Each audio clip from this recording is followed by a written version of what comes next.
I absolutely think that it was an attack on what it is about our country that this ideology doesn't like, and that's about freedom, and it's about the liberation of young women, and it's about democracy, and it's about all of the things that we hold dear. And yes, it's about things like having fun, and the idea that that's not sinful is absolutely part of what was part of this attack. And that's why, yes, it was absolutely right that we suspended campaigning for a period till we found out what was going on, and we paid a proper set of grievance and mourning and respect for what's happened. And every part of the country was touched. There was a small island community in Scotland who lost one of their own in that attack in Manchester too.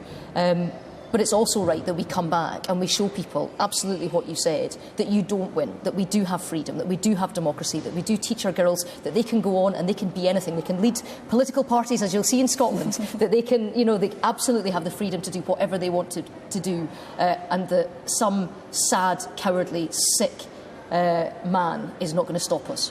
Some of the inquisition, if you like, has begun already. Jeremy Corbyn gave a speech saying that UK foreign policy in places like Libya and Iraq was at least partly into the picture of what happened. I mean, you're someone who marched against the Iraq war. Do you think that UK foreign policy has made this sort of attack more likely?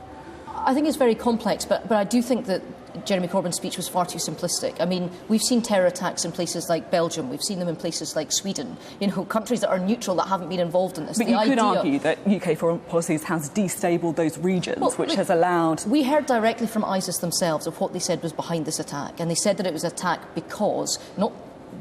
primarily because of our foreign policy. It was attacked because we were Western, it was because we weren't Islamic, it was because we were non-believers. It was also a cowardly attack.